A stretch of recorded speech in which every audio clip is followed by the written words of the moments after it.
Time right now is 10:28 here on Live Impact News on your WCNC Charlotte app, wherever you stream for free. So we just brought you the breaking news story that Ted Turner has died at the age of 87 years old, the founder and media mogul and responsible for CNN.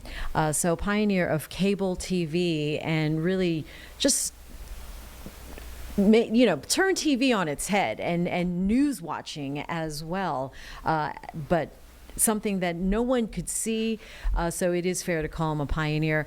And want to bring in Larry Sprinkle here now into the Live Impact studio because we're getting a little bit of history and his connection to WCNC Charlotte. Lair? It's a fascinating history of a guy who just made such an imprint on broadcasting because he's an elderly guy, passed away unfortunately, and hasn't been in the news a lot in the past 10, 15 years, but a pioneer. And it's interesting because if you look at the history of this station, WCNC, it evolved from what was called UHF television back in the day when it signed on the air many years ago, 1967, as WCTU, owned by a bunch of local investors, a struggling UHF station, low power.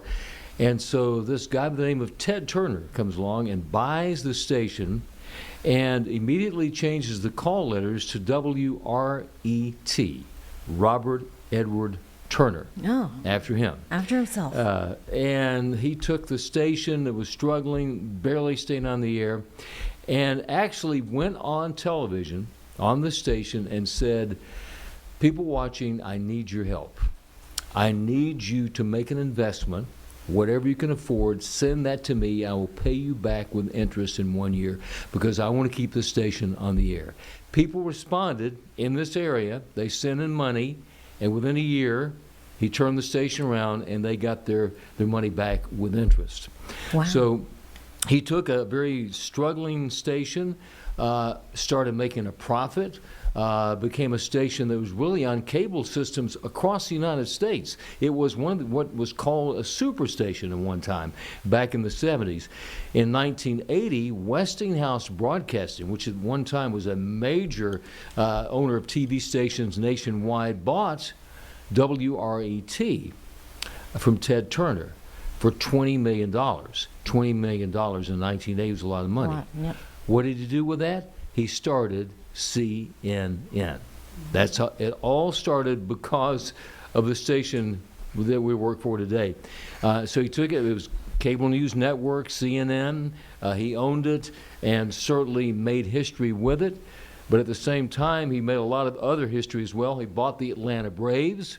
He owned the Atlanta Braves at one time.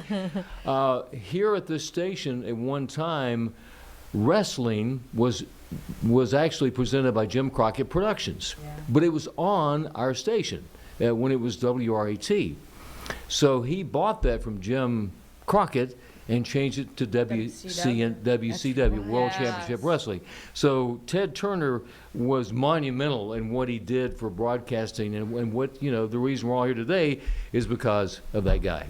I mean, and so the perception then of Ted Turner coming in and bringing this whole idea of cable news watching 24/7.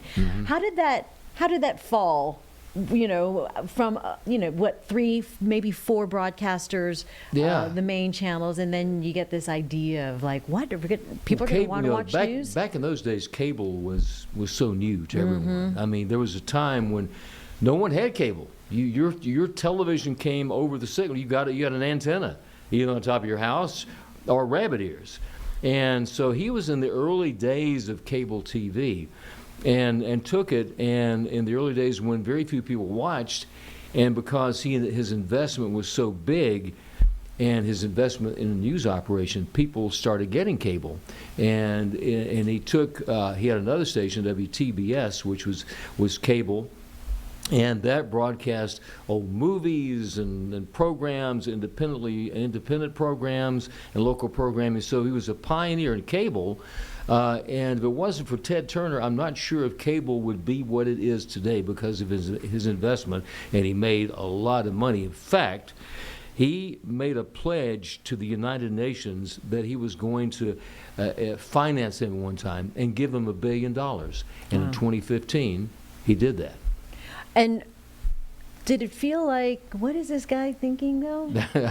I mean, I remember when it's interesting because when Ted Turner, I came to Charlotte in the early 70s, and it was like shortly after he bought the station, within a few years, I started doing what's called freelance work at WRAT. That meant doing announcements, doing commercials, hosting some shows and things. So I got to know Ted Turner not very well. I would just say that I knew him because I met him. He didn't say a lot. He would just walk around the station and go, into different departments, and yeah, how you doing? Didn't say very much, but he was a thinker and a doer, a very smart man, and obviously very successful what he did. And the other thing I think notable about Ted Turner, he was one time married to Jane Fonda. Yes. And so I mean, there's so much history with him. But yeah, he was at the station.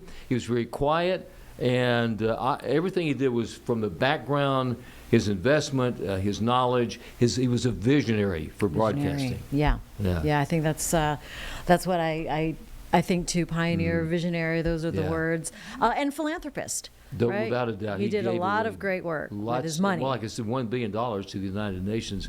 And he was he had, like I said, he owned the Atlanta Braves. And there was at one point, I remember they had a losing season. I can't remember the year. But he was so mad that he managed, which basically the coach, for one game. He went, I'm gonna be the manager. Went down the dugout and told the players what to do. He was also a yachtsman. He was a great yachtsman as well. He did it all. He did it all. And what a life he had. Yeah, I guess money can buy you some sort of, like I said, Jane happiness. Fonda, Yeah, I remember he was. I knew he was a founder of CNN, but just seeing him on the red carpet a lot at the time with Jane Fonda, and the quiet man. The quiet billionaire. Quiet billionaire. I think he was living in Montana. Is that right? Yeah. Wasn't he open? Is Montana's the chain restaurant from Ted Turner? I'm not sure about that. I thought there was some connection there too. I'm sure there's some connection somewhere. But yeah, he was a brilliant man, and I mean, if it wasn't for him, cable TV probably wouldn't be what it is today because of Ted Turner. That we knew. We do know. Yeah. All right, Larry. Yeah. Thank you. Thanks for coming in and lending your insight in a history on WCNC Charlotte. Wow, that's incredible. All right. We'll be right back here on Live Impact News, wherever you stream for free.